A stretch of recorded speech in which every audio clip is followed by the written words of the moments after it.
Hello student, how are you? Fine? Very nice. विद्यार्थ्यांनो आज आपण शिकणार आहोत युनिट 2 मधलं 2.3 The Little River. Okay? Before going to taught a particular poem, The Little River, wrote by the great nature lover poet Dr. Rabindranath Tagore. I would like to share some most inspiring thought for both of them, Tagore and his philosophy of life. There are no better cosmetic than a severe temperance and purity, modesty and humanity, a gracious temper and calmness of spirit, and there is no true beauty without the signatures of these grace in the very circumstances. म्हणजेच काय विद्यार्थ्यांनो, हे खरे सौंदर्य प्रसाधनं कोणती? शांत वृत्ती, उदार स्वभाव, अत्यंत सोशिकपणा, नम्रता, आचारांची शुद्धता, मानवतेचे प्रेम हीच खरी सौंदर्य प्रसाधनं आहेत. आणि ह्या सौंदर्य प्रसाधनाचं तेज आपल्या चेहऱ्यावर नक्कीच दिसतं.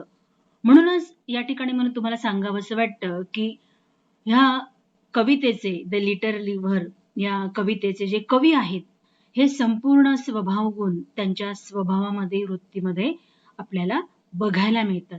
विद्यार्थ्यांनो चला आपण बोलूया कवितेकडे. 2.3 द लिटल रिव्हर. विद्यार्थ्यांनो आपण ही वॉर्मिंग अप ऍक्टिव्हिटी सोडवून घेतलेली आहे. ही पान नंबर 35 वर होती. ठीक आहे.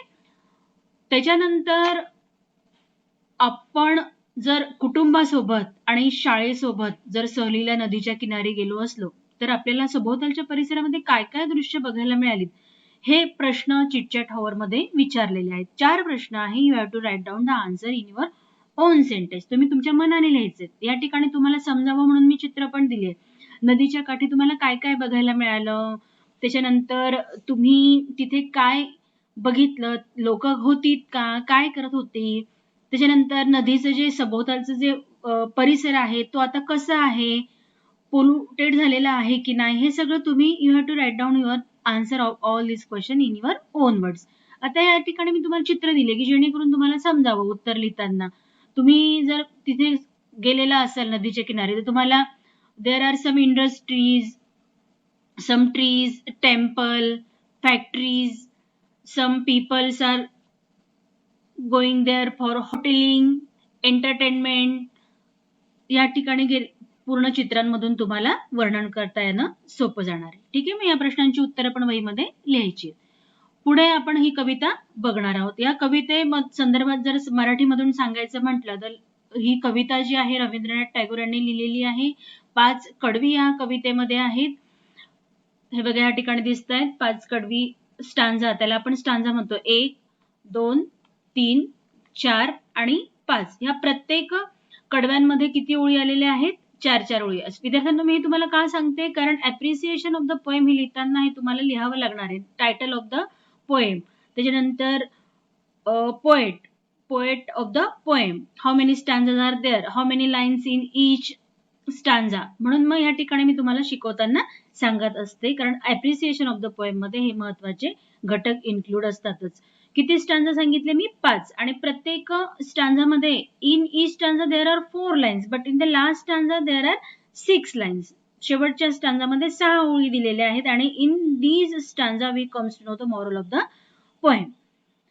तर या ठिकाणी नदीचं वर्णन केलेलं आहे. नदीच्या पात्राभोवतीचं वातावरणाचं वर्णन केलेलं आहे. झाडे, वेली, पशु, पक्षी, लहान मुलं जी खेळतात पण आहे, आंघोळही करतात आहे, मासेमारी पण करतात आहे, वाळूत किल्लाही बनवत आहेत, आणि वाळू जी आहे ती भांडे घासण्यासाठी म्हणून पण वापरली जाते आहे, म्हणजे भांडे घासले जात आहेत.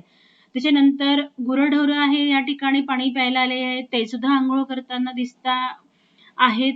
तर या ठिकाणी एक खंत व्यक्त केली गेलेली आहे की आता ते वातावरण आपल्याला बघायला मिळत नाही, कारण all these rivers are polluted by the human beings. आपणच त्या काय केलंय, निसर्गाचं सौंदर्य जे आहे ते प्रदूषित केलेलं आहे. या ठिकाणी ही खंत या कवितेमधून कवीला व्यक्त करायची आहे, म्हणून हा संदेश जो आहे तो जोपासायचा आहे. त्याच्यानंतर हा प्रत्येक जी 5 कडवी आहेत त्या प्रत्येक कडव्याचं जे आहे, जे समरी आहे ते या ठिकाणी तुमच्यासाठी मी उपलब्ध करून दिलेली आहे. Here the poet Rabindranath Tagore describes the little river that flows with a twist and turn in summer season. The water in the river is not so deep, it's only knee deep. Hence, cows and carts can easily cross the river. The banks of the river are very high but not very steep to climb for the animals. विद्यार्थ्यांना पहिलं जे कडवं आहे त्या कडव्यामधून कवीला हे सांगायचं आहे की उन्हाळ्याच्या ऋतूमध्ये नदीचं पाणी खूप आटलेलं आहे, त्याच्यामुळे जनावरं जे आहेत ते या तीरावरून त्या किनाऱ्यावर अतिशय सहजपणे पायी चालत जाऊ शकतात. हे उन्हाळ्यामधलं दृश्य त्या नदीच्या सभोवताली आपल्याला बघायला मिळतं.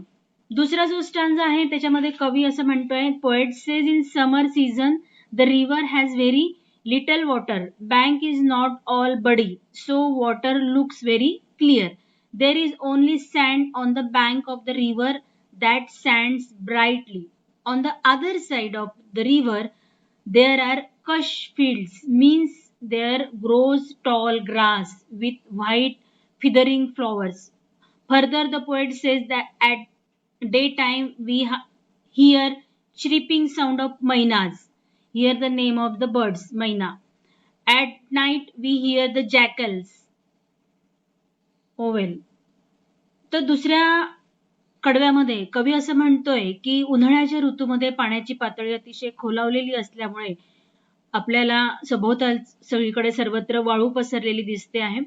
आणि दुसरं अजून कवीने हे नोटीस केलेलं आहे की सभोवताली काय आहे, grows tall grass with white feathering flowers. उंच उंच असं गवत आहे आणि त्याच्यावर पांढरी असे फुलं आलेली आहेत. ते सुद्धा दृश्य सभोवताली नदीच्या किनारी बघायला मिळतं उन्हाळ्याच्या ऋतूमध्ये. पाणी जे आहे ते स्पष्ट दिसतं आहे.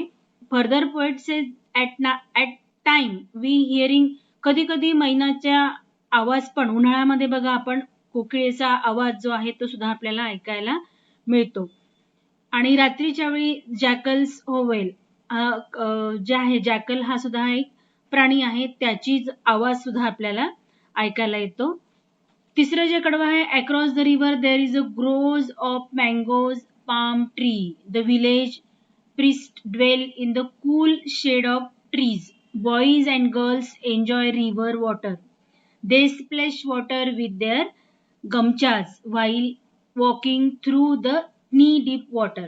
आता तिसऱ्या कडव्यामध्ये कवी काय म्हणतोय बघा, कोणत्या ऋतूचं वर्णन केलेलं आहे, समर, उन्हाळ्यामध्ये. उन्हाळ्याचं वैशिष्ट्य काय आहे, ऊन खूप कडक असतं, नदीचं पाणी आटलेलं असतं, कोकिळ जी आहे ती गात असते.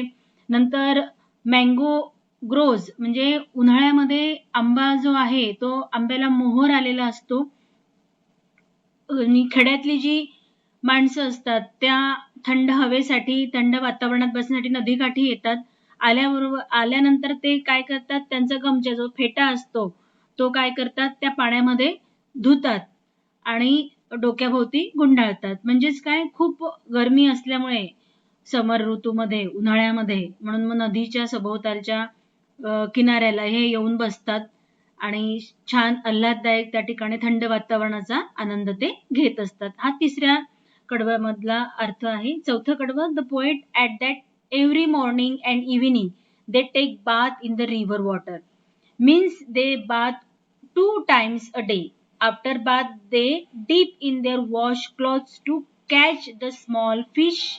In the evening, women came to wash the utensils on the river bank. They use river sand to scrub the utensil.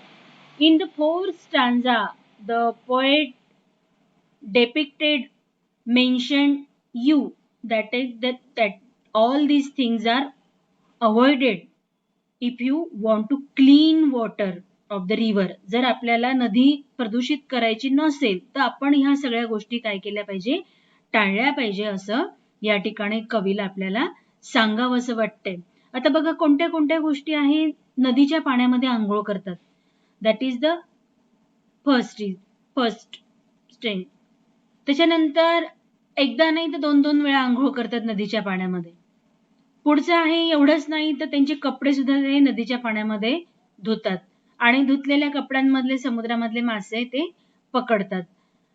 त्याच्यानंतर बायका ज्या आहेत ते काय करतात, त्यांची भांडी सुद्धा ते भांडी धुण्यासाठी घासण्यासाठी नदी किनाऱ्यावर नदीच्या पाण्याचा वापर ते करतात. आणि on the river bank they use river sand to scrub the utensil. Scrub म्हणजे काय, भांडे घासण्यासाठी जी राख म्हणून ती वापरतात ते नदीतल्या वाळू वापरतात. तर नदीच्या पाण्यामध्ये असलेल्या वाळूचा उपसा हा मोठ्या प्रमाणामध्ये होतो. हे सुद्धा आताच्या करंट प्रॉब्लेम आहे. कपडे धुणं, भांडे धुणं, जनावरांना आंघोळी घालणं, ह्या सगळ्यांमुळे नदीचं पाणी कसं झालेलं आहे, पोल्युटेड झालेलं आहे. That is the miserable things the poet want to depicted and mention you. पाचवं जे कडवं आहे, in the last stanza the poet describe the river in the Ashadh. Dark cloud gathering the sky and it start raining. The water level of the river rushes very high. The river water flows with a great speed. The wind blows very noise and the bank of the river. या ठिकाणी कवीला आपल्याला सांगायचं आहे की नदीचं जे पाणी आहे ते आषाढ म्हणजे अर्थात कोणता सीझन असणार आहे विद्यार्थ्यांना, रेनी सीझन. तर या रेनी सीझन मध्ये पाणी जे आहे नदीचं काय आहे ते वाढलेलं. बघा, in the last stanza the poets want to depicted in Ashadh clouds gather the water rise. Clouds, when the clouds gathered in the season of rainy season, rain. बघा, पावसामुळे काय होतंय, नदीच्या पाण्यामध्ये वाढ झालेली आहे. आणि कोणता ऋतू इथे दिलेला आहे, Ashadh. The rivers in speed the current grow strong. आणि मग नदीच्या पाण्याची पातळी वाढल्यामुळे नदीचा प्रवाह पण कसं झालेला आहे, स्ट्रॉंग झालेला आहे. The air is rife. What do mean by rife, full of. अतिशय तीव्र थंड वारे वाहत आहेत. With bubbling sound. आणि एक प्रकारचा आवाज करत वारे वाहत आहेत. सू सू असा आवाज येतो की नाही, पाण्याच्या सळसळचा आवाज असतो. आणि मोकळी जी स्पेस असते तर त्या ठिकाणी आवाज घुमतो. ॲज द मडी टॉरंट स्विरल्स अलॉंग. टॉरंट काय, रॅपिड फ्लो. आणि चिखलाचं पाणी जे आहे ते नदीमध्ये जाऊन मिळत असतं. गटारीतलं पाणी आहे, रोडवर वाहणारं जे पाणी आहे ते गटारीमध्ये जाऊन एक प्रकारे त्याच्यामध्ये काय होतं, चिखल मिश्रित पाणी जे आहे ते नदीमध्ये जाऊन मिळतं. The woods on shore still to life again and our village wakens to celebrate the rain. आणि खेड्यातले जे गावकरी आहेत त्यांना सगळे ते आतुरतेने पावसाचा आनंद लुटण्यासाठी म्हणून नदी किनारी जमतात. हे संपूर्ण जे वर्णन आहे पूर्ण एकंदरीत 5 कडव्यांमध्ये विद्यार्थिनींनो काय केलेलं आहे, वर्णन कवीने अतिशय छान केलेलं आहे. आणि शेवटचा जो आहे कडवं याच्यामध्ये मार्मिक आहे, दॅट इज द मॉरल आहे. बघा, या ठिकाणी तुम्हाला ग्लोसरी पण मी उपलब्ध करून दिलेली आहे की जेणेकरून प्रत्येक शब्दाचा अर्थ तुम्हाला समजावा. त्याच्यानंतर मार्जिन क्वेश्चन आणि पुढचं जे इंग्लिश वर्कशॉप आहे ते आपण नेक्स्ट व्हिडिओमध्ये बघू. Still then stay home, stay safe, good bye.